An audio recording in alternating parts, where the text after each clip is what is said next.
This is episode number 133 of the Homeowner Show.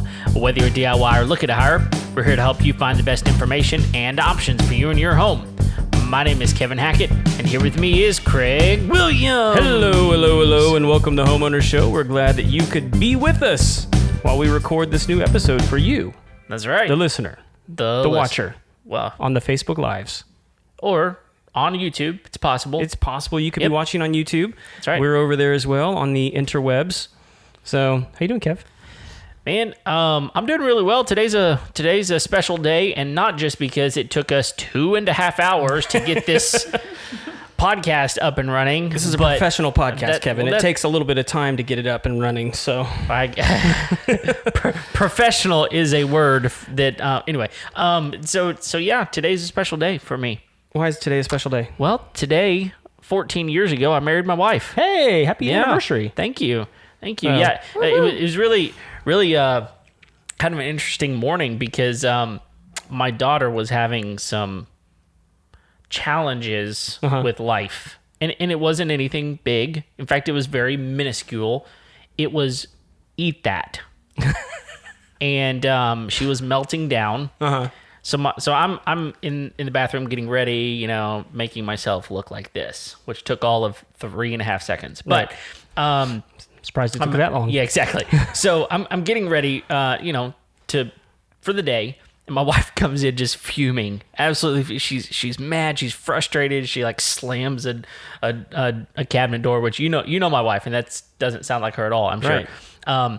And I just looked at her and I said, "Aren't you so glad you married me and had kids?"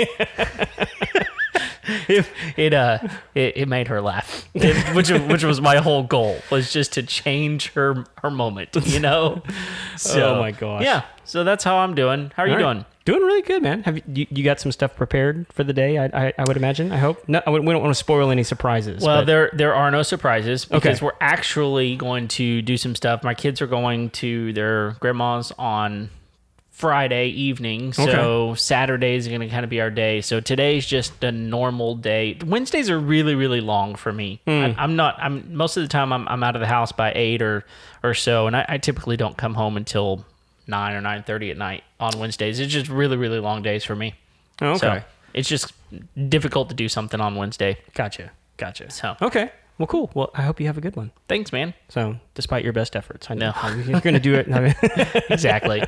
It is what it is. So, we have a really, really cool episode for you guys today. We have our friend Caroline Blazovsky. Did I get that right, Caroline? You did. Woohoo! You did amazing. I've been practicing all morning. From My Healthy Home, and I've actually been watching several interviews that you've done, and some different products that you're talking about. But we are just really excited to have you on the show and talk about having a healthy home. Welcome to the show.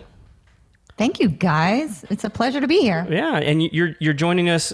I think you said you're out on the outskirts of New York, correct? Correct. Yes. We are up in the Northeast in the New York metro area. Nice. And how are things there right now? Well, we're experiencing COVID like everybody, but we were a little more locked down than the traditional, rest of the country. Los Angeles and New York got hit pretty hard, but I think we're surviving. We're coming back. I did fortunately get a break during the pandemic. I've been working. We're launching a new technology to actually eradicate the virus from the air. So it's been a little crazy, but I'm happy to be here with you guys and talk about whatever you need. Yeah, and then right there off the bat, that's a bold claim. We're trying to eradicate the virus. And I definitely want to talk about that. So let's circle back around. But I want to hear a little bit about your background, because as I was going through some of your educational history and just your background in general, it's very interesting. Thank you. Well, I'm known as America's Healthy Home Expert. I'm a national expert as well as being a media personality. So we sort of have different branding. We have that aspect, right, as a consultant, and then, of course, as a media personality. And then we have our company, which is behind me. Right. You can see it. My Healthy Home, which we started over 20 years ago. So we've been in business 20 years, which is a pretty long time for any business. So we're proud of that. But yeah, so we do a lot of public education. We do a lot of consulting, testing services to test homes across the work internationally. So that's important for people to know. And then, of course, we are involved in a lot of technology and how that works and how we install that into different applications. So when we find out that somebody's got a problem, whether it's mold, indoor air quality, VOCs, allergens, in this case, COVID, we're able to implement in technologies to help with that. Right. And so, and I think I heard this in another interview, you have a little bit of a background in epidemiology? Yes. So I went back to the University of Southern California for an MPH program, which I'm currently still involved and enrolled in. It just became so crazy with COVID. I mean, we literally, and like I said, we've launched a new technology to deal with it. So that kind of, became the forefront of our concern. And then I'll have to go back to school when everything gets a little bit less crazy. But I have a lot of certifications. I've been educated in the field with sustainable design, with mold remediation, with indoor air quality. So a diverse background, which makes me sort of unique when I'm looking at homes, because I kind of have that big overall, building technology, education, IAQ picture. Right. And so, I mean, I guess stepping back a little bit prior to 2020, I mean, you've been in business for 20 years. What were you guys, I mean, I think you mentioned mold as a focus that you guys had. What were you guys trying to focus on prior to COVID? I mean, obviously that's probably going to be one of your main focuses now, but you guys were looking into a lot of different aspects for home health, I'd imagine. Right. So we looked at a lot of the things that we were involved with was learning how our environments play into our health. So if you know me, I'm very innovative when it comes to understanding there's a big relationship between how we feel and our environments. And unfortunately, healthcare sort of leaves us with a big hole, if you will. We get our scans, we get blood work, we get urine tests, we get all this stuff, and we don't look at the environment at all. So 20 years ago, I was hired to start looking at these things and going to homes and saying, look, someone's not feeling well, but all their tests are coming back okay. How can we fix it? What's going on? And so we started to investigate. 20 years ago, I started with mold, and that progressed to mold and mycotoxins. And then we went to VOCs and chemical compounds. And then we've gone to glyphosate and all of these, building our portfolio and getting bigger and bigger and recognizing that our environment so dramatically impact our health. And, if you talk to someone like me, I believe 85% of illness is directly caused by environments. I think a lot of the time we do this to ourselves. So very interesting. And, obviously we've been doing that a long time and investigating homes and getting people healthier. But now because of COVID, we just have another elephant in the room, if you will. Yeah. Yeah. Well, and to your point with, that your environment, tends to affect the way in which you feel, the health that you're experiencing. I mean, we sort of locked people up in their homes in potentially unhealthy environments. Sounds like. That's right. And it seems, I mean, this is just a look at an opinion, I guess, if you will. But we see a lot more people complain about health complaints now that they've been locked in. So, it seems our bodies respond better when we sort of are more like nomads, right? We kind of wander from location to location and don't spend so much time in one environment. And now that we're seeing a lot of people locked down, we see a lot of people complaining about, stuffiness, I feel foggy. And then they're starting to realize they have a mold problem in their basement that they never realized before. They realize they're storing 60 paint cans and they have all these consumable products that are in their garage. And so we're getting a lot more people complaining about health. So, it's interesting to kind of see, we're learning a lot about, people and how they operate in their homes from the pandemic, which is kind of interesting too. Wow. So, answer this: how much of that is the environment that you bring into your home versus the environment that your home is actually placed into? Because I know that it's a bit different whenever you're in different parts of the country. Where I grew up was very, very different to a place. I mean, it had virtually no trees. If there was a tree there, someone planted it, right? Like, right.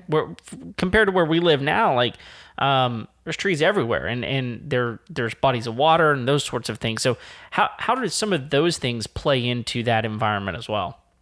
And that's really important because we have a lot of climate issues, right? So, and now because of climate change, whether people want to recognize it or not is irrelevant to me. We recognize it in the industry.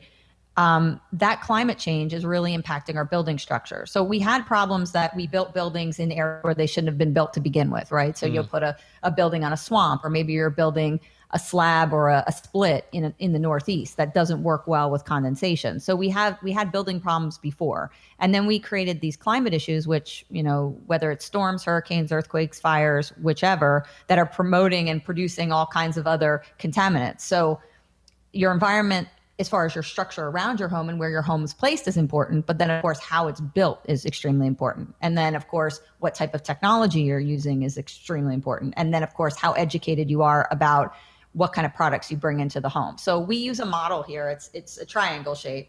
So we look at technology, building and building science, and then, of course, education on the top. And when those three things come together and we do them properly, we're really successful at creating healthy homes. Oh, wow. Without getting too technical. No. That's really good, because there's tons of different ways to build homes, right? I've lived in a couple of different pier and beam homes. I currently live in a home that's built on a slab, which I would assume, just based on whether or not your home is built up or built directly on the ground, it could probably make a difference. Also, there's homes that are made out of wood, homes that are made out of metal, and various other things as well. So you're telling me that all of those things have something to do, just the way the house is built as well as the location. Right. So all of that, you're building science, right? So you're building structure. And just to give you an example, right? So let's just talk about a slab for a minute. You can build a slab, let's say, in Arizona, where you don't get a lot of change in the ground temperature, right? So you're not going to get a lot of variance between your airspace and then, of course, what the ground temp is. It'll be warm with warm air. But what happens in the Northeast when you build with a slab, we see that block, or your slab will become very cold. And so, especially in the spring and the fall, we get this cold slab with a hot air temperature meeting all the time, and we get extensive condensation, water vapor that happens. And so those types of structures really don't do well. And then we see a lot of people who develop allergies, have asthma, have health complaints. So where you're building and how you're building really matters. And I think we weren't as conscious about that. I think now we need to be, and constantly building for climate. And then now the climate has tricked us, right? It's doing different things. We're getting so much more rain. We used to get snow, right? Like season, we actually got a lot of snow in the Northeast, but we went, years and years and years without snow, with a moderate climate, with a lot of rain. And the storms, and this, depending on where you are in the country, the storms seem to be more intense. The rainfall seems to be more intense. And so if you're not building with overhangs for protection and bigger gutters, you're going to have issues. Lots of things are changing. And I think we have to look at that when we're actually building a home now, take it into consideration. Oh yeah. Interview we just did a while back when we were talking with David Applebaum. That's the whole reason he was putting this house up on piers. Big giant concrete piers, so that in order to withstand storms and floods, and so it's completely changing the way that we build homes.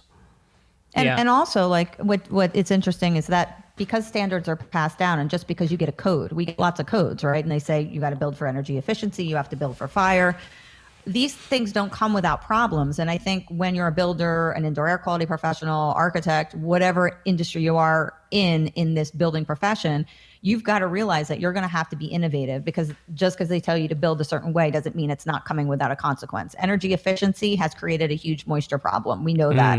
And now we've got to dehumidify all new building construction, or else, and definitively in places where climate is more of an impact. But, we know even in California, in Southern California, where you have a lot of, more dry air, they were getting all kinds of problems when they went to the asphalt roof versus a wood roof, right? It wasn't allowing it to breathe. They got high temperatures inside the roof that weren't able to cool off. And then they had the air conditioned space underneath, and they condensed like crazy and got mold. So all of this is really important for builders to realize. Just because something's being passed down to you and said, okay, this is code, does not mean it's going to come without a problem. And you need to really look at it and say, okay, are we going to have a moisture issue here? Are we going to have a ventilation issue? Are we going to need filtration? What are these technologies? And you need to use them with new building construction for sure. Oh yeah. And I'll tell you, one of the issues I run into a lot of times with clients of mine is I'll hear them say, can you give me a builder that can seal my house up airtight? It's like the worst. Right? And like, I think what you're talking about right now is so important for homeowners to understand is like, no, your house needs to breathe. And what you're talking about is it's the very reason you don't want to do that, because it's going to, like what you're talking about, you're going to have secondary issues that are going to affect you. You know, like the problem you're trying to solve is worse than what you're trying is going to cause and what problems. You're creating. Yeah. Right. And what we try to tell, like I always tell my client too, I say, look, if I wrapped you up in wood, would you be able to breathe? And they say, yes. If I wrapped you up in plastic, would you be able to breathe? And they said, no.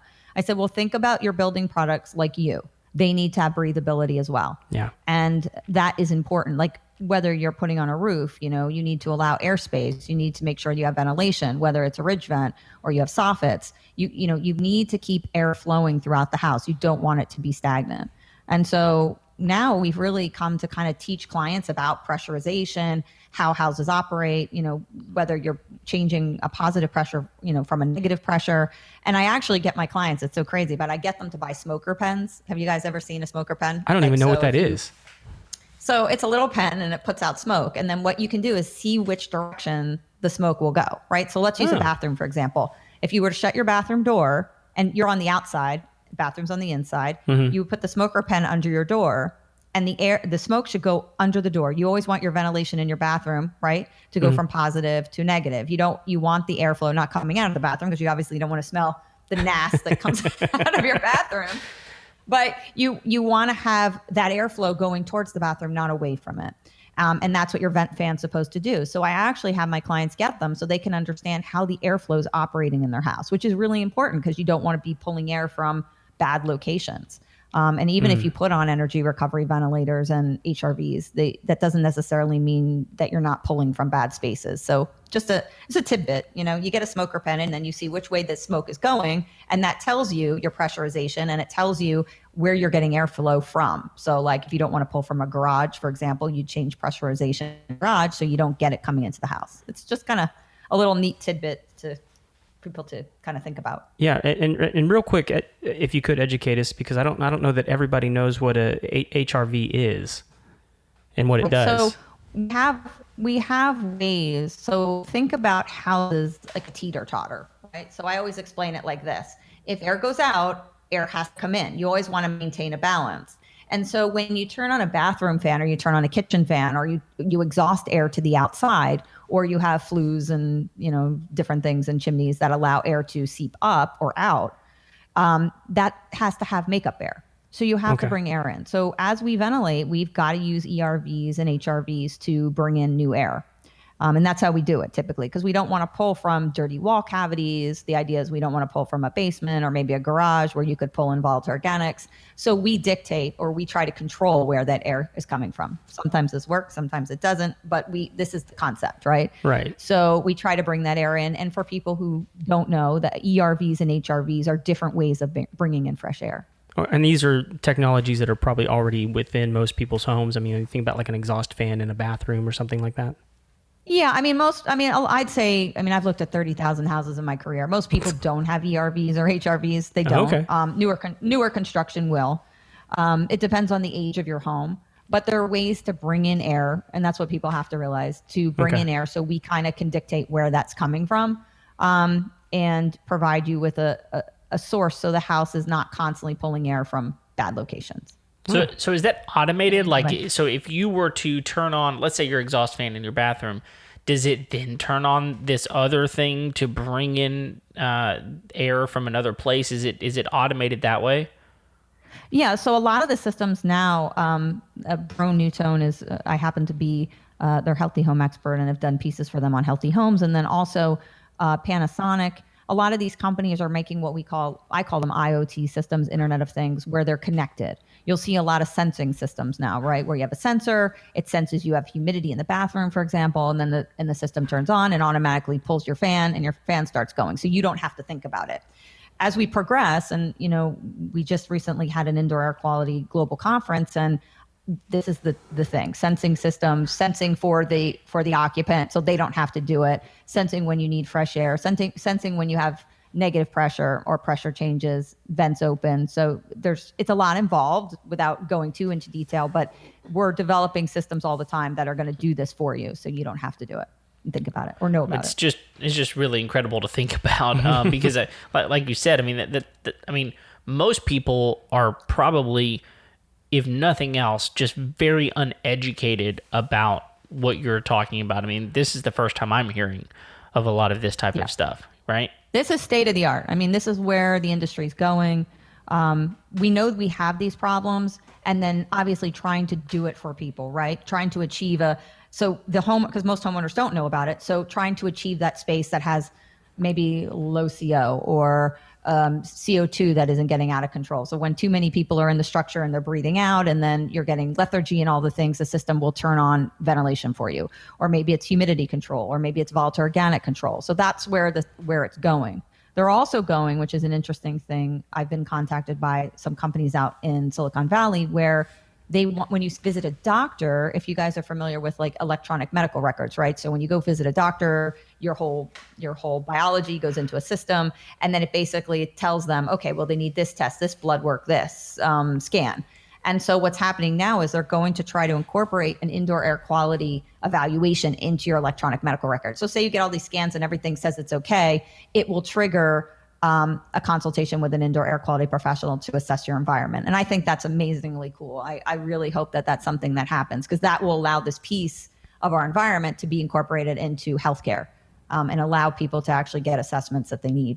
Well, yeah, and it seems like those devices, I mean, should be able to incorporate with smart technology that where you can either walk in with your watch or your phone, and your doctor can just pull the data from that as to like how your home's behaving towards you. The downside to sensors is they're not where they need to be yet, as far as I'm concerned. And there's a lot of other things that we look at as indoor air quality professionals that we just can't get from a sensor. So, I mean, just on a daily basis, I'm looking at mold, I'm looking at mycotoxins, I'm looking at volatile organics, formaldehyde levels, semi-volatiles, glyphosate, which is your herbicides, maybe pesticide exposure. What else? Now we're dealing with COVID. And so the problem is a lot of monitors are good at doing one thing, but not good at doing everything. Right. So that's where, it's as we progress, it's going to change, and I'm sure we'll get better at it. But indoor air quality is a science for sure. And it takes a lot of years to perfect it. And, I never thought when I got into it, I started with mold 20 years ago when we didn't even have, we had Petri dish testing and very archaic kind of, testing for mold. Yeah. But I never thought that this career would just keep going and going and going like it has. It's amazing. And now with COVID, I'm like, oh my God, this is just the tip of the iceberg. You know what I mean? I would imagine it's put it into hyperdrive as to like developing some of these products and wanting to get them in the hands of as many people as possible. I haven't had a vacation in a year, guys, because I just work constantly. There's no time. Like I had a lot of experience working with mycotoxin, which was really tiny, less than a micron big particles. And so why I became in demand was that not very many people in the country had that experience, right? They didn't understand it. We were dealing with it for years and learning how to get rid of it, monitor it, clean it. And that became important because COVID is a less than a micron big particulate. So it's interesting. It's your experience helps you along the way. And so now we've actually developed technology and are working with a company called IVP, which actually eliminates COVID in one pass, as well as anthrax and some other contaminants. So very interesting. So what is this? What you said? It's IVP is the company, or is that's the product? That's the technology. It's called integrated viral protection. Okay. And what it is that most of the systems out there currently, right? And you may be familiar with UVC technology, ultraviolet light, ionization, general filtration, HEPA, carbon, all the things that we use to try to clean air. What I loved about this company, I followed their technology. They were out of Texas A&M, and they won the Mechanical Engineering Award. And what was so fascinating is they took HEPA filtration, which we're all familiar with, right? High efficiency particulate air filters, thick, for people who don't know, thick, 4-inch filters. And they embedded a metal mesh foam that sort of weaved within the filter, just giving a basic understanding. Right. And so what was great about this is they're able to heat that filter to 400 degrees Fahrenheit, roughly, or 200 degrees Celsius. Holy cow. So think about a filter, think about a washing machine and a dryer, right? So when you put your clothes in, They basically go in and they get sterilized at 140 degrees. In that case, that's what we like to see, water temps, anything over 140. And it kills bacteria, dust mites, proteins, mold, whichever. This is what this does for the air. So basically you pull the air into the unit, it heats it to extremely high temperature, it fries, particulate matter, COVID, anthrax in a single pass. So you don't have a virus anymore. It completely eliminates it. It doesn't sit in a HEPA. It's not allowed to go through the HEPA. It can't, HEPA filtration COVID's much smaller than HEPA, so it'll only capture some of it. But this allows it to kill all of it. It goes through the filter, eliminates it, and then no more. It's gone. And we did it. And this was actually tested in a national lab, which is Galveston National Laboratory in Texas, which is one of the best medical laboratories in the country. That's right. And they did it with active virus. That's right. Sorry. Love for Texas. Yeah, there we go. Texas pump. Yep. Fist bump. But they did this. They actually tested real virus. And that's important because a lot of the things that are out there, they'll tell you they tested it on a virus-like synthetic substance, that it was tested under a hood. This was in real-time application. They did it at hospitals and they did it at the laboratory. So it showed me the data. I wanted to see data that this actually was effective before I ever got behind something like this. And it was. And so they did the due diligence. It's FDA approved to eliminate COVID, and it was done under CDC laboratory testing and guidelines. So it's that's incredible. It's fascinating. No, it really. Yeah, I mean, it's really cool. I want people to pay attention to what you're saying because when back in 2020 when a lot of this stuff started happening, people were contacting us to do disinfecting for people's homes, and you were seeing products out on the market that said it had really janky wording on it is the best way I could put it, where it's like, this product kills SARS-CoV-2, which causes COVID-19. And it's like, that's really disingenuous as to what this thing actually does. I mean, you're saying like it kills the virus that causes the virus that we're actually really afraid of. Right. And there was a lot of that. And listen, we had to jump in, right? There were people that said, listen, we have to try to do something. We've got to do something. We didn't know a lot about the virus. We still don't know a lot about the virus. Right. So, I actually applaud people who try to. The problem became that a lot of these businesses and a lot of companies invested in these technologies, which now we know are not going to be effective, right? And moving forward, we know that this is not going to be the only pandemic we face. And as with a background in epidemiology, I'm pretty confident that we are going to have another significant flu outbreak. I think we're going to have some other type of virus outbreak based on overpopulation and the fact that we live in very close proximity to all kinds of animals. So I believe the technology that we implement has to be something that's truly going to work in the future so we don't end up here again. We've got the technology in place to make it better. So this is, what people are technology. This has just come out within the last month. I mean, this is something that we were the first distributor in the Northeast to even have this product. So, and to work with a company to start distributing it to hospitals and to, doctors' offices and to restaurants and hotels. And now, we're our first big account with assisted living is happening. So we've got major buildings within New York and New Jersey. So it's fascinating. This is really state-of-the-art stuff. And it's hard to imagine because people who know HEPA filtration, it's a really good technology. HEPA by itself is a good technology. We just needed to enhance it. We needed to get smaller particles with it. And then we also needed to actually eliminate and kill things so they don't end up in the filter. So very cool. I'm so excited to be, talking about it. And maybe I'm a little tech geek, but I think this stuff's really cool, and how we can use it to help people. No, I mean, it's a super, super cool idea and thought process because, and I guess one of the things that you're talking about expanding it to a lot of the commercial area, it seems like it would be a whole lot easier to implement in a home, a much smaller space, a space that's surrounded by less legal things as well, trying to figure some of those things out. But I mean, is one of the things that we did in a space that I'm in pretty often where I work is we change the filters out, and it does a better job of catching and killing different things that come through the air, right? And so that to me makes a whole lot of sense. And it's one of the things, because I think the average homeowner here is, probably listening to this going, well, man, that sounds fantastic, but the cost that it's going to take to redo some of my house, to implement some of this technology, might be prohibitive at the moment. But if we're just talking about a filter to begin with, at least, there's something that we could do that changes some of the air quality without making, huge drastic changes to our home.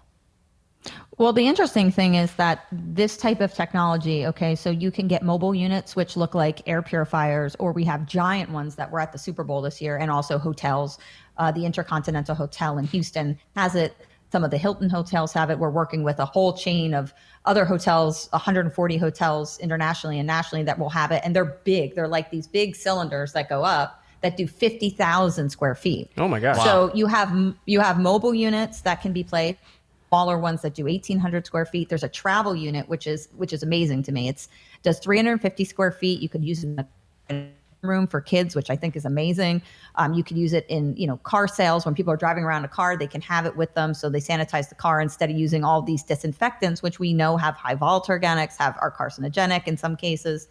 So these are little units that are portable, and they're like $900. I mean, they're not that expensive. But then what they did with this technology, which really is helping us to help with places like assisted livings and hospitals, is we can retrofit the technology, meaning it can come in a filter that has a plug that will replace your regular filter. So we'll no longer have a 1-inch standard allergen filter, or what I call the blue basketball filter that anything can go through. Every unit, and the goal behind the company and the technology is that we will have every unit within the United States will now have a filter that has this technology in it. So you won't have to worry about disease states. This will be automatically installed. And so they're working on getting it smaller, making it more affordable. But right now, I mean, you're looking at a filter is like $2,500, and it doesn't have to be changed for 3 to 5 years, which is an amazing, because of the heat, it basically burns up everything in the filter. So you don't have to have a filter change. So $2,500 buys you 3 to 5 years. Wow. That's actually not terrible. Bad. Mm-hmm. I mean, and so the what you're talking about is the one that heats it up to 400 degrees. Right. So the heated HEPA filtration, which is the technology, right, can be utilized as a mobile unit. So you can use it as like an air purifier. We have those, concepts, right? We have those purifiers, which people can get right now. You can put one in your house. I have a 1,800 square foot R1, which just goes into my house, and I turn it on whenever I need it, or if people come over, or, it comes back from a place where you might have been contaminated, you just throw it on and it purifies the air. But we also have retrofits, which means it can go right in the HVAC system. So you just get a filter that is retrofitted in. So if I mean, and just for people's own education, what situations should I be concerned about where I might want to take that mobile unit with me?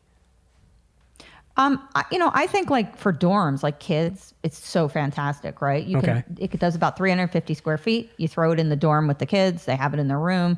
So a smaller location, if you stay at a hotel, like a lot of our hotels are interested in using it and actually having people they have an upcharge, right? So if they want to carry this around with them at the hotel or put one in their room, they can do that. And, they like rent it, right? So they kind of like rent it or lease it while they're at the hotel.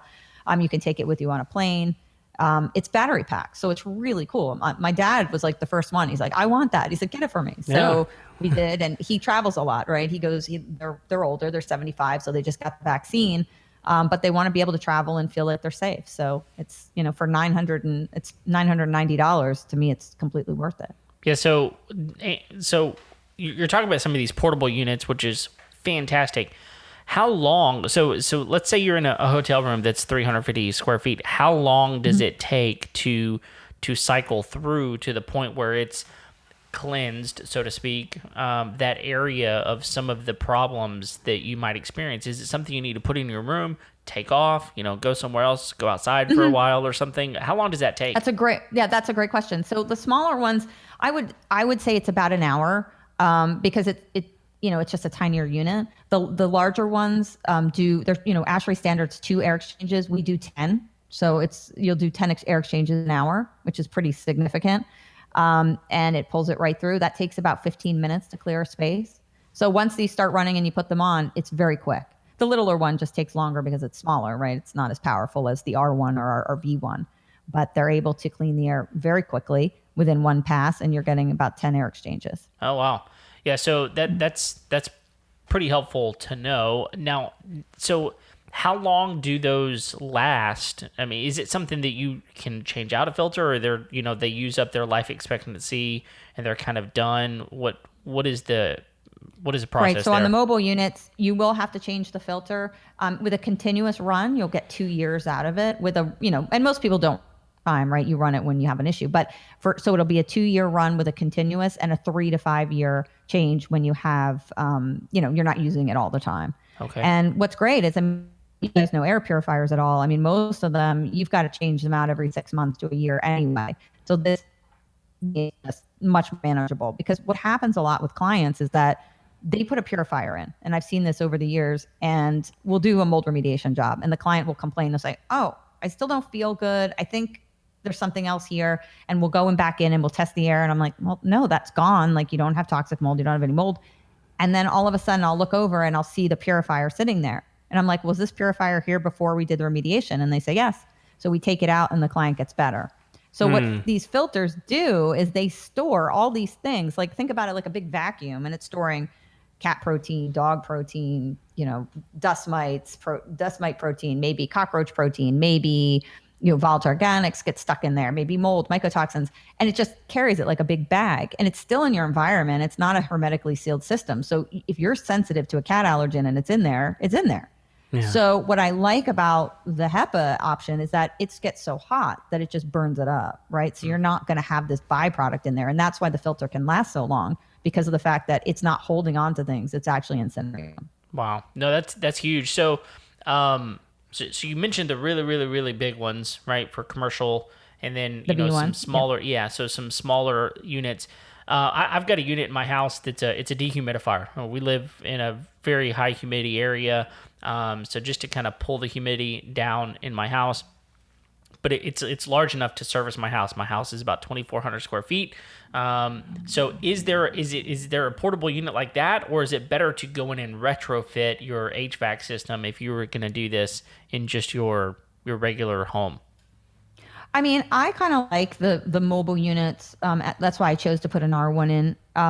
And I'm sure when we redo our HVAC, we'll probably put one in as a retrofit. But you have to remember, if you're not using your HVAC a lot of the time, you have to look at how consistently you're using it, because you want this unit to be working. So if your HVAC's off and maybe you've got more days of the year where you don't need air conditioning or heat, it's not going to work well for you. You're better off going with a mobile unit. If you're in a climate or in a condition where you're constantly running heat or air conditioning, then it would behoove you to do a retrofit because it's less expensive. So it really just depends on your climate and, how do you open your windows a lot? Do you have ventilation? Are you closed up? Are you in the Northeast? That's all stuff to take into consideration, because the unit can only work when it's pushing air through. It means your CFM, your furnace has to be on, or your air conditioning has to be on for the filter to be utilized.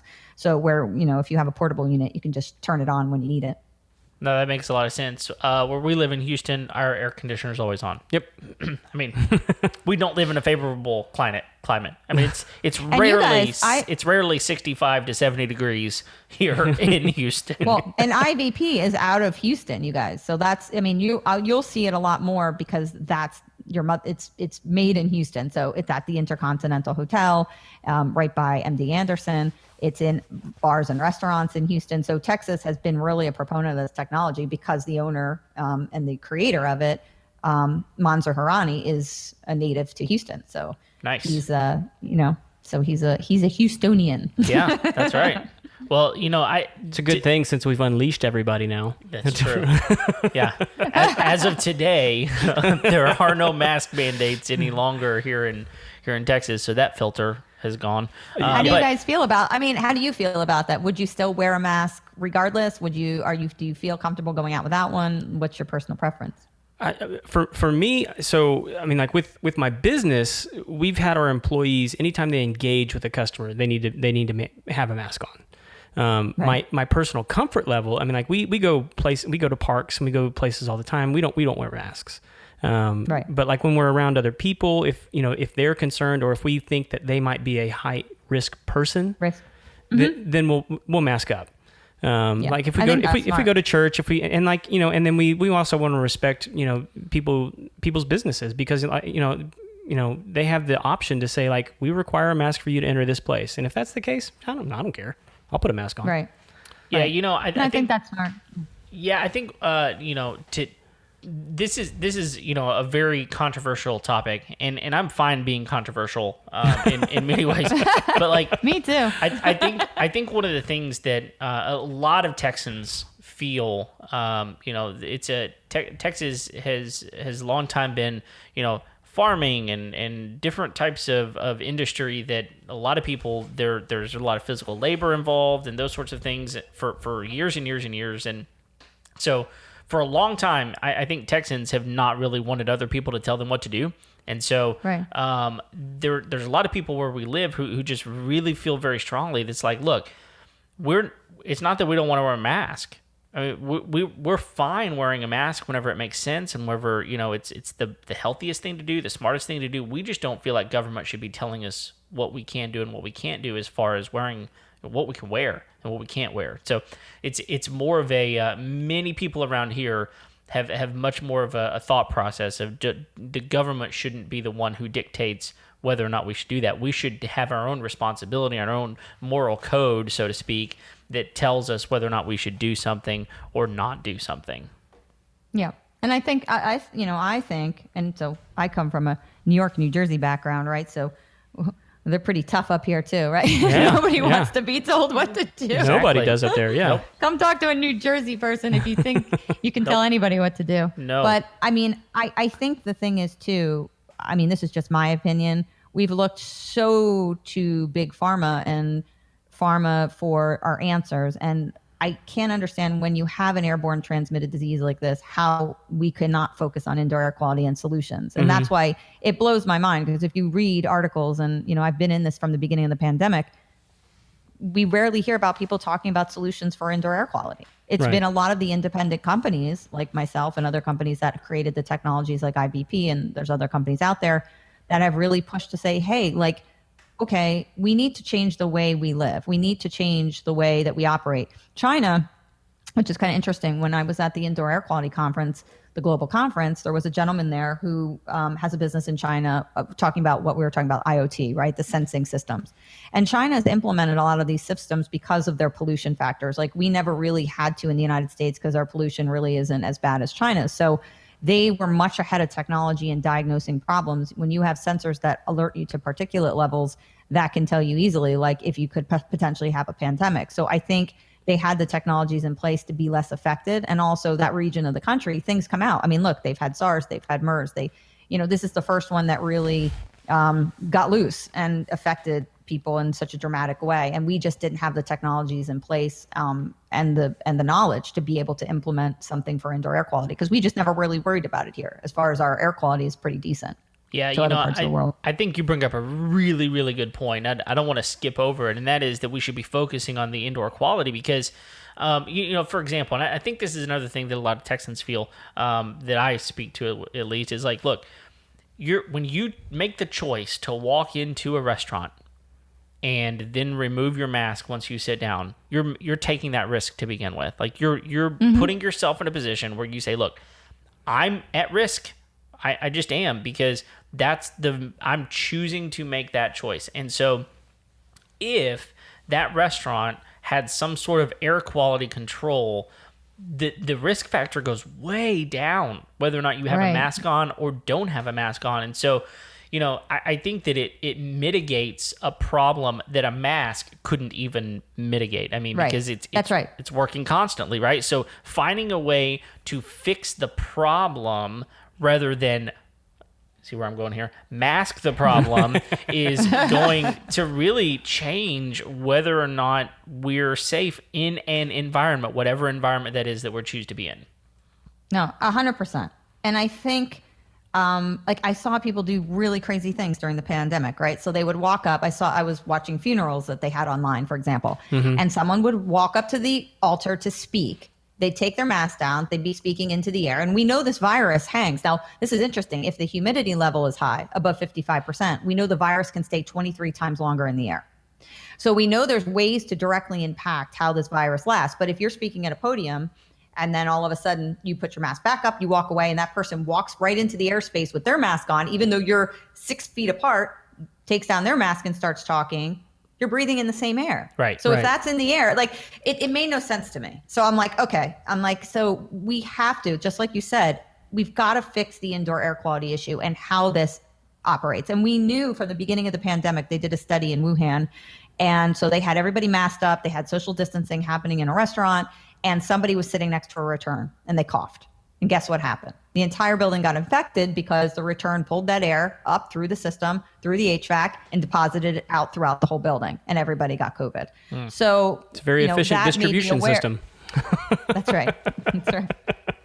So we knew this happened way at the beginning. And I just, it blows my mind that people really aren't looking at those solutions. If it were me, I think I would pull, if I was in the government in a perfect storm, I'd take a lot of experts from different areas, whether you had an architect, an engineer, an indoor air quality professional, big pharma, medical device, medical professional, doctor, physician, surgeon, and put us all in a think tank and say, all right, you guys can't come out until you figure out what's going on. Yeah. But you need all these disciplines. You need everybody to kind of come up with a solution. I just think relying on big pharma or medical, to me, is not the answer. So that's just personal. How dare you recommend a reasonable solution? I don't know. Yeah, here's part of the issue, though. I think a lot of people just don't know this technology exists. A lot of people just are unaware that there are ways to keep your home safe. And we, just a few episodes ago, I think it was 4 or 5 episodes ago now, we did an interview with some people from company, local-based company called Living Safe at Home, and their whole deal is removing all of the bacteria and the things that are causing the virus to grow, right, or whatever it is. I mean, not just COVID. I mean, any problem in your home, it basically removes the food that thing grows on, and so it can't exist anymore if there's nowhere for it to grow. Now, I think a lot of people don't even know that's available. So, making these things more aware to the public is a huge way that I think we can educate people and go, look, there's a better way. There's a better way to get rid of some things, and it may, yes, vaccines are great, yes, masks are great, but if we can clear the air, which is the problem for this specific virus, if we can clear the air, make it healthy again, then we're instantly going to have a better quality of life. It's just the way it goes, right? Right, and why not try, right? I mean, give it a now this HEPA filtration, the heated HEPA, is new technology. I mean, this is something that was proposed and came pushed through for COVID. So we have to, allow. Look, I'm an entrepreneur, and I'm the first to say I don't think there's enough out there for us to promote people and to get people to be able to produce these kind of products, and especially women. I mean, look, when I got into this business and I look at other women, it's National Women's Day was the other day, right? Yesterday. And so you think that there's a lot of women entrepreneurs, and when you really get out there, you realize, wow, there's really not a lot of us. And so really creating an environment, I mean, I believe entrepreneurs are our future, right? I believe that they're going to be our problem solvers, and they're going to be the ones that actually implement things. So whether that's a podcast, right? You guys creating a podcast, or it's us creating a product, or it's somebody else creating, a big pharma creating a medical device. I mean, we need to thrive these environments and get people really thinking and put them in environments where they can thrive and achieve great things. So, yeah, so what has to happen at this point? I mean, for something like this to catch on to the point where it is just everybody is buying one and everybody is putting them in their homes, like what has to happen? Is it just education? Because I think we can be educated a lot of things if we can't get our hands on one, right? So there's have to be manufacturers that get on board. There's got to be investors that get on board. I would assume there's just a whole huge amount of things that have to happen in sequence in order for something like this to be widely available to everybody. Mm-hmm. And that's what we're working on right now. And so, obviously we partnered with IVP to bring the distributorship piece and the marketing piece. And because of my platform as a healthy home expert, that fit really well, right? So I reach a lot of people in a broad space. I'm able to reach a lot of people that are indoor air quality professionals. And that's how it starts, and they're doing the manufacturing and figuring out where we can make these products, and they're the manufacturing specialists and the creator behind it. And, Monzer coming up with the idea and being so just an amazing individual that he could put this together. So, it all funnels together. And look, there's a lot of other technologies out there too. We have needlepoint bipolar ionization. We have UVC technology. A lot of these also work against COVID. I don't think they work as well. And then you've got to always worry about a byproduct, right? So we used UVC technology for years and years and years, since 2005, to eradicate mold and other things as well. And we know that when COVID passes over the UV light, it definitely can be eliminated. But the thing is, you've got to make sure that when it goes over that, you've got the UV light's positioned right, that you've got a long enough high intensity bulb, that you've got long enough time exposure. So what happens is a lot of people put these systems in and they just don't put them in right. And so then they don't work well. So, and I see that with UV all the time with, commercial applications. They put a little bulb in and they shine it back right on your coil, and they say, okay, well, your HVAC's not going to get mold, but that's not how it works. So you need to really have these things sized appropriately, and they work. We use them all the time in hospitals and buildings and homes. And I use UV all the time, but it's got to be done right. It's the same with dehumidification. And that because you were talking about having a whole house dehumidifier or a crawl space dehumidifier. We use a lot of Santa Fe Ultra Air products. I love their products. I can't talk enough about them. So, we use a lot of dehumidification solutions to help get rid of different things. And so with COVID, dehumidification is really extremely important. The virus won't hang as long in the air. So maintaining that 30 to 55% relative humidity in a house is key. You'll get less bugs, right? That's about source removal, not allowing the bugs to grow, not allowing the mold to grow, not allowing the dust mites to proliferate. Once you get over that 55% relative humidity, these things start to take hold, and they can survive. So we want to cut their sources off, like you said, and deal with them. Yeah. Well, so what are some other things? Because the price tag on this thing, it's not necessarily accessible to everybody. But what are some other things that homeowners can be doing in order to encourage a healthier interior home health? Yeah, so that's a really good question. So a lot of things we recommend are, so controlling the humidity, right? Anybody can do that. You can go pick up a hygrometer that tells you temperature and your relative humidity, put one on each level of the home, and then look at that and constantly monitor it. If you're consistently running over 55%, you need a dehumidifier. That's the first thing. So control humidity. Second thing is utilize UVC technologies. I really like a company called Phone Soap. We have no affiliation with them. I just like their product.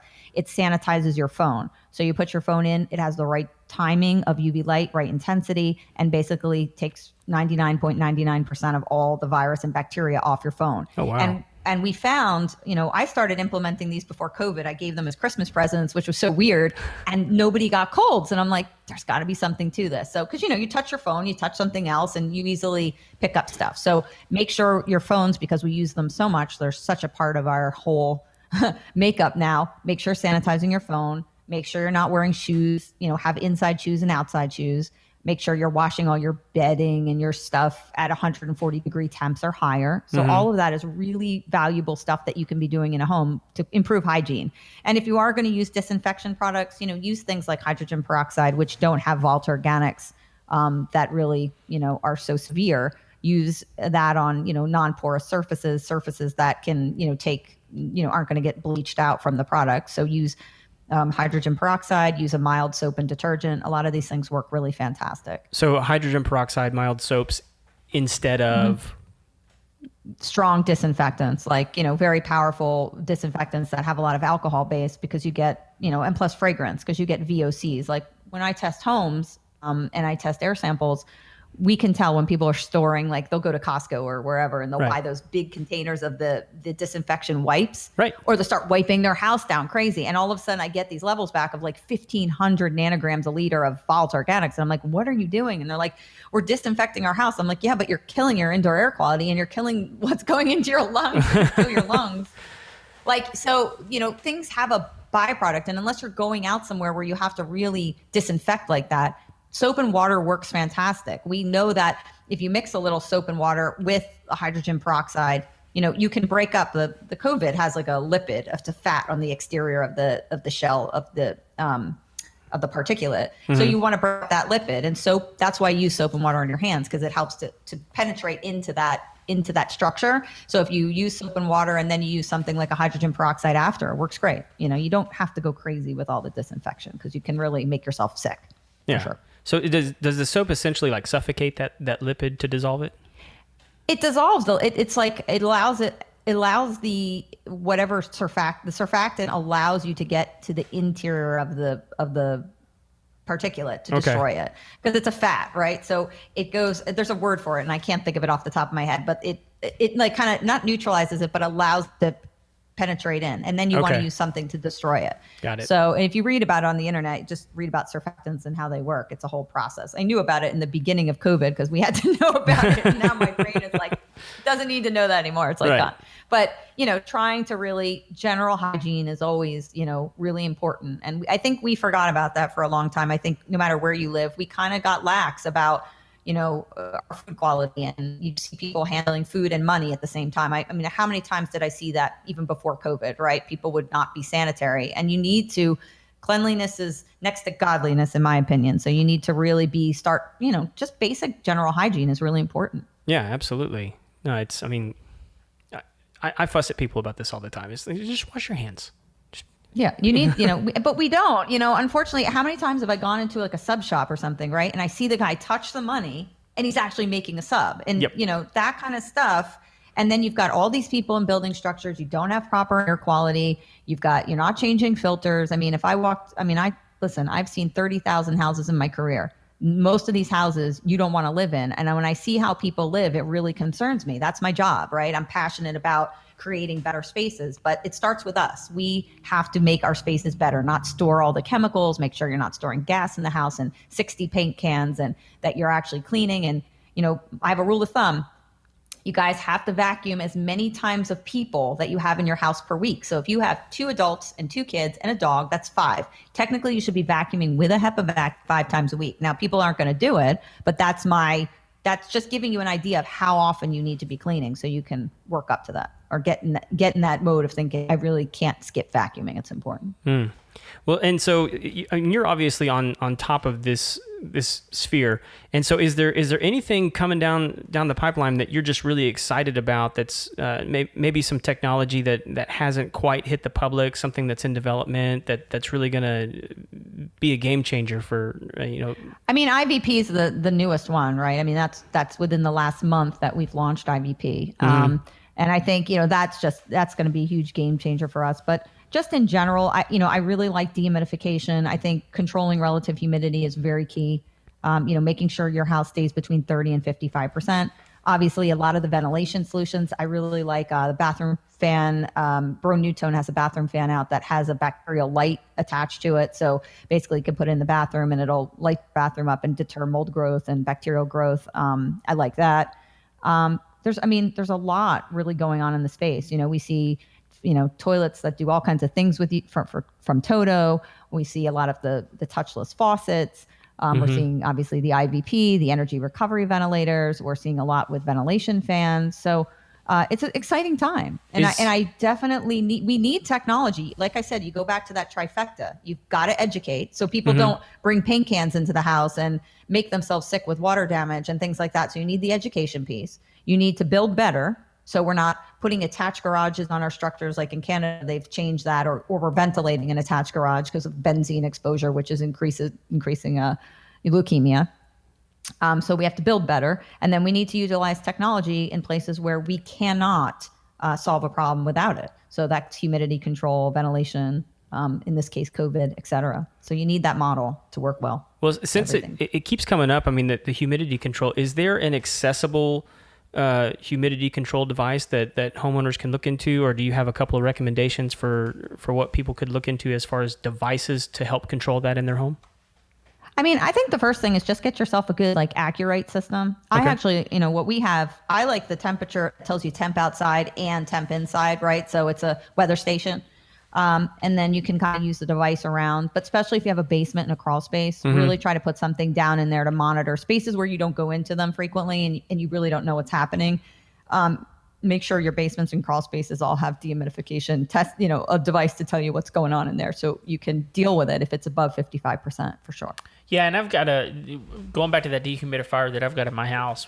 One of the things that's nice about it, it's got a digital readout on it, and it tells you the temperature in the room and also tells you the humidity that it is working at. And you can set it to a certain humidity level, and once it gets above that level, it just comes on and it goes off whenever it reaches that humidity level that you've set for it. So those types of things I think are really helpful, because again, it puts you in a place where you don't have to go plug it in, or you don't have to go turn it on or air everything. You don't have to do all the monitoring. The biggest challenge is like whenever we're gone for the weekend or for a week or something like that, because most of them have a water tank, right? Or they've all got a water tank of some sort, and once it fills up, it shuts off. It won't keep working unless you have a drain, and then you've got to have it in a place where it can actually drain. Well, for mine, it weighs about 20 pounds, maybe 30, and so I would have to pick it up and put it in a location where it could be higher than the drain itself, and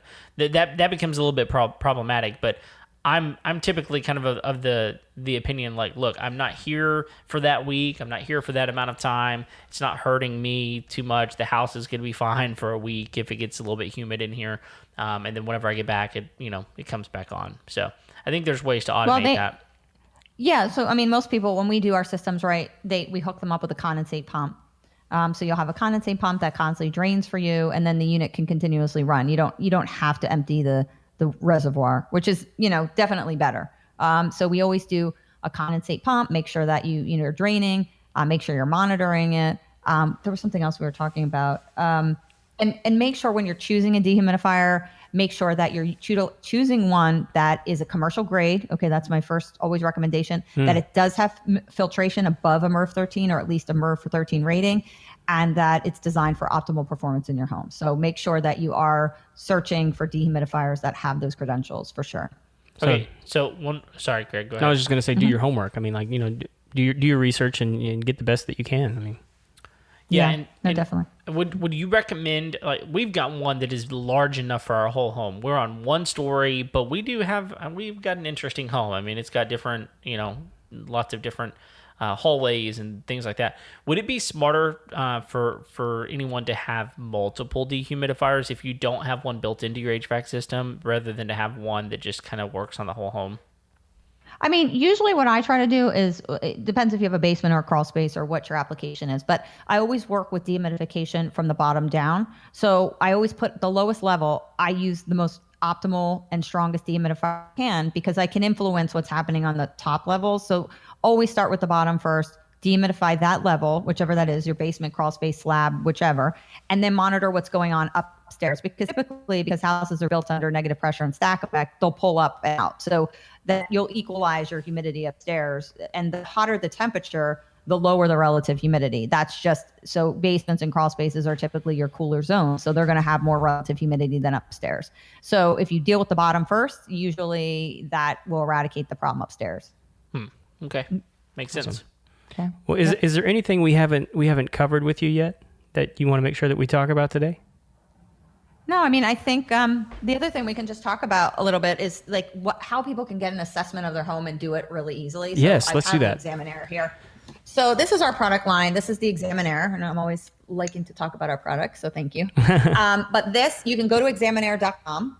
And this gives you a great assessment. It's our allergen and mold test kit. This does all your molds. It does dust mites. It does particulate. We do a deep dive. You have an option with this kit to do a deep dive on particulates. So you can look at soot. You can look at, do you have building materials? Do you have cellulose, fiberglass, all that kind of stuff. So if people need their ducts cleaned, this gives us a good assessment.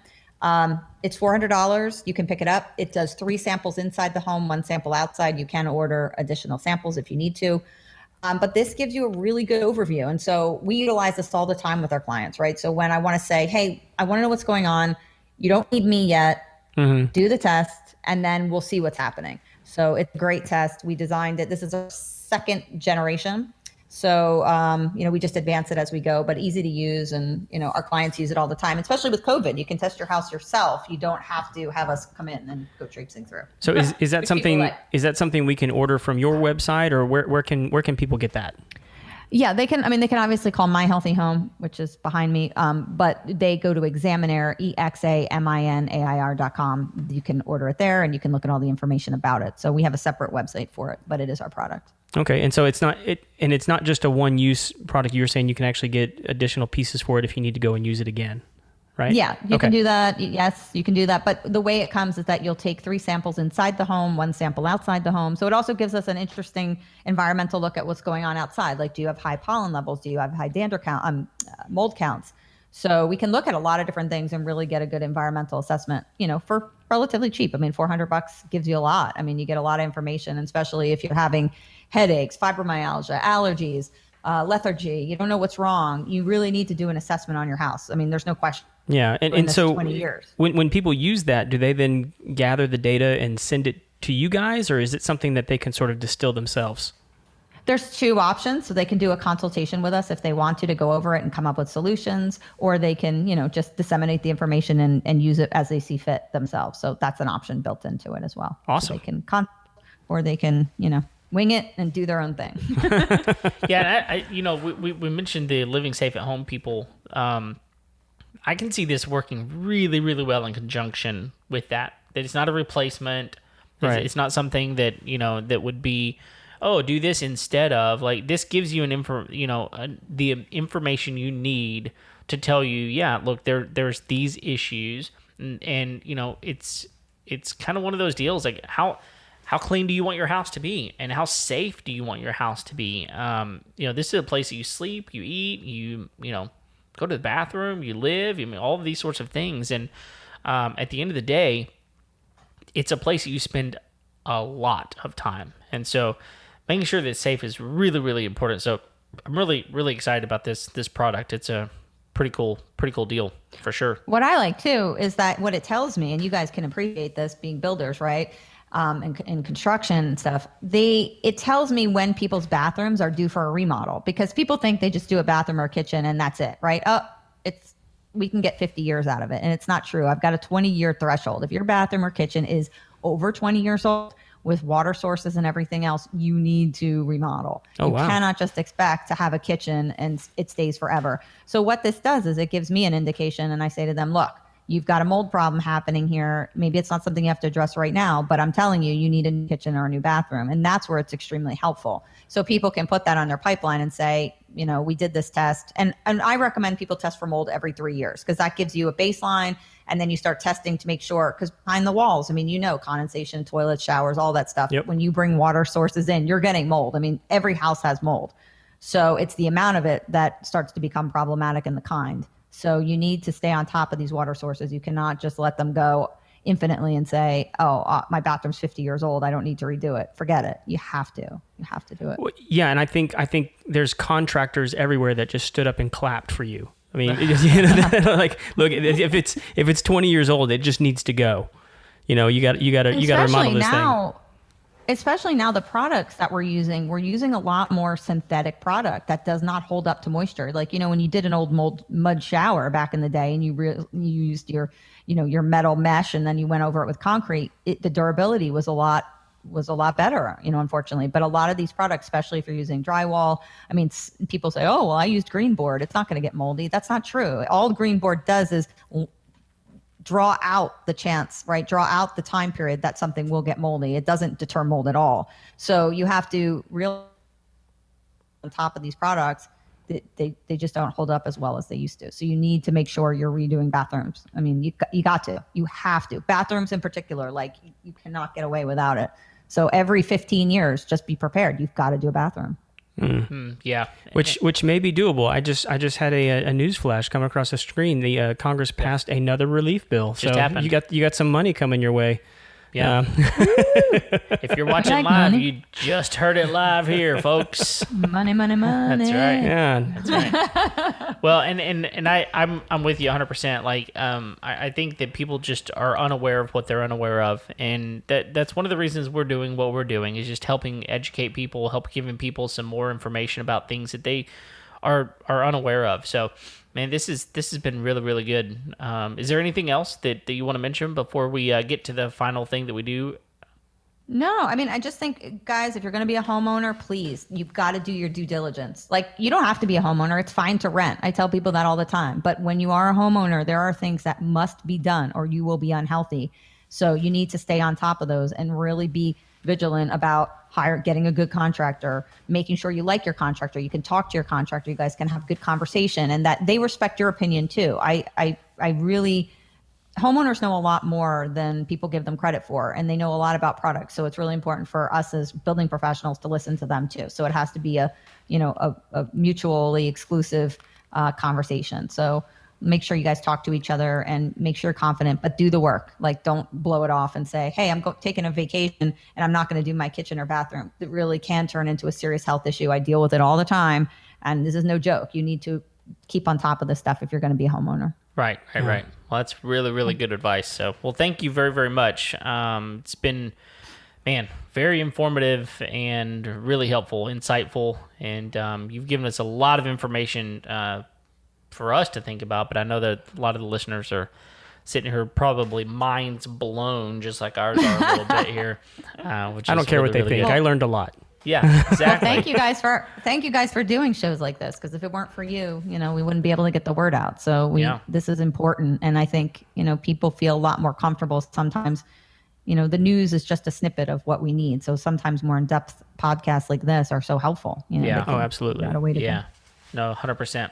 Well, listen, we have one more thing that we want to do before we take off. This is something we do with every one of our guests, and we didn't prep you for this, so this is going to be Which means fresh. It's going to be more fun. That's right. But it's something we do each and every new guest we have, and it is what we call the Final Four. The Final Four. That's right. So these are the Final Four questions we ask each and every one of our guests, and so they're pretty simple. Hopefully they won't trip you up too much, but here they are. We're going to start off with the very first one. What is the must-have tool you won't leave your house without? That's interesting. You're going to think it's funny, but I have a carbon monoxide detector. Oh. So I always have that. It's in my purse, and I take it everywhere we go, because you never know when someone has a leak of any sort, whether it's an HVAC or other issues. And carbon monoxide leaks are very common at a very low level, and your detector will not go off until it is extremely urgent, but you can get very sick from a low carbon monoxide. So it is in my purse. So I'm a tech geek. And so yours is pretty sensitive then, I'd imagine. Yeah. So it goes, it's basically, I wish I had it to show you, but yeah, it's a professional grade detector, but I tell a lot of people to get them, because you never know, you'll have a small leak and they can make you really sick just as much as a big leak. It just takes a longer duration of time. So always check your carbon monoxide. Don't just trust that you have a carbon monoxide detector and you're protected. I just had a client the other day, they had a cracked heat exchanger, and we never suspected it because the HVAC company had been out multiple times to look at it, and they just did a poor job, and she was getting really sick. And sure enough, it was that's what she had, but her detectors weren't going off. Wow. So must have two, carbon monoxide detector. Do you know the model, or if that's available like on Amazon or something like that? Yeah, I can't remember off the top of my head what it is, but that's right. It's like it's the orange one, and it's like tall and skinny, and you can get it at Home Depot. Just pick one up. Oh, okay. Yeah. Cool. Awesome. All right. Second question here. What's a job you walked away from? And so in the notes here, you see a project you walked away from. We kind of wrote this badly whenever we first wrote the question, because we want to know, like, is there something that you had that you were working on at your house, maybe something broke or whatever, and you just were like, nope, I'm done, I gotta go and find a contractor to take care of this for me. That's kind of the way we intended the question, but we wrote the question, what's a job you walked away from? A lot of people take that to be a career, so maybe you had a career you walked away from, I don't know, but there's the question. What's a job you walked away from? Well, I'm going to change it. So I'm going to tell you what's a job I wanted to walk away from and my client wouldn't let me. Oh, no. I love it. I had a client who had non-Hodgkin's lymphoma, and they thought that they had been exposed to Roundup. If you guys are familiar with glyphosate, yes. And there's a lot of information out there, which is an herbicide, right? And I had tested the water, and that was the only ability we had to test for glyphosate at the time. And they pushed me and they said, listen, we really think we are exposed. And I'm like, look, there's nothing I can do. This is like, I don't have any technology. And they said, please, please, please. So I had to go to a lab in California, and we developed a test, an FDA approved lab, to actually test for glyphosate. And we found it in the filters in their home. And it came from their neighbor who was spraying incessantly outside. We think it was a transmission that occurred from the neighbor overutilizing it. So, did they have like a well or something like that? No, it came in through the air. It came right in and got trapped in the filter. So when we pulled the HVAC filter, they had glyphosate and AMPHA, which is the metabolite as glyphosate breaks down.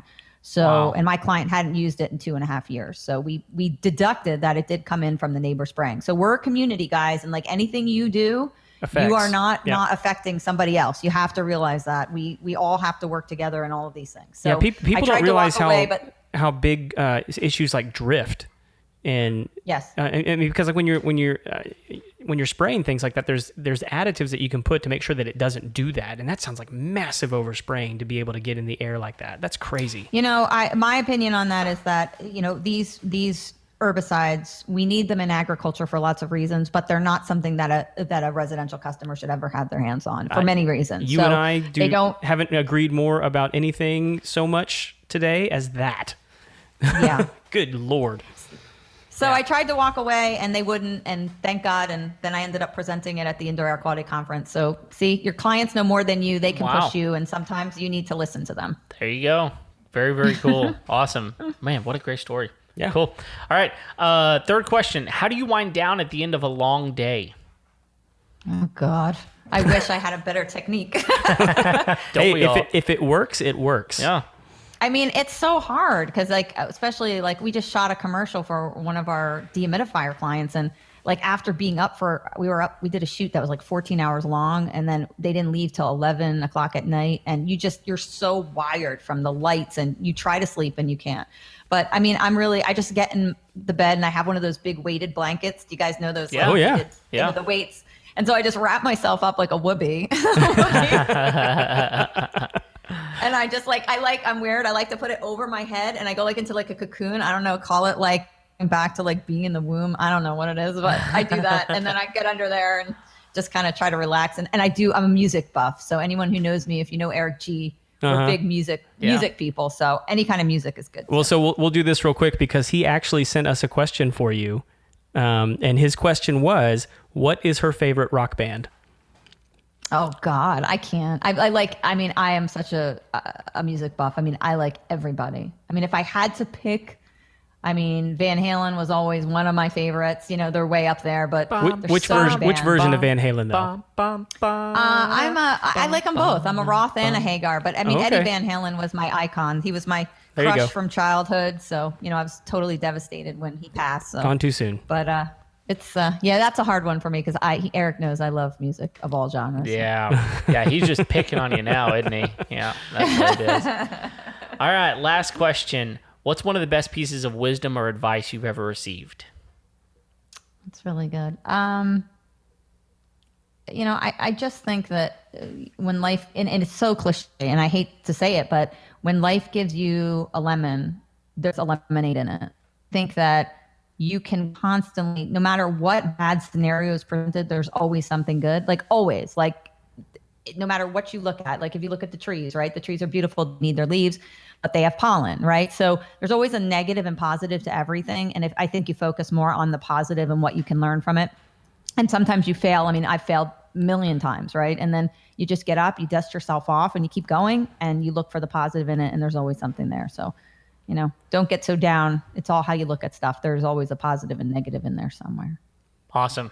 Very, very cool. Well, thank you. That's really good wisdom as well. We would agree with you on that for sure. Well, Craig always comes up with one last question. It's probably the hardest one of the day. You ready for this? Craig. Yeah. It's a secret question of the final four, which is the final five, but it doesn't have the same ring to it. If people want to get a hold of you, how do they find you? That's it. healthyhomeexpert.com. Just type in Healthy Home Expert, My Healthy Home, Caroline Blazovsky, any of the above things, Healthy Home, you'll find us. So we're based in New Jersey. We're a national company, so we service clients in homes all over the country as well as internationally. We just did a wonderful home in Australia. So it's really exciting times. Look, if you don't feel well, if you have symptoms that are just not being recognized at a physician's office and you're not getting better, please, please, please look into your environments. Just do a little bit of testing. It's not that expensive.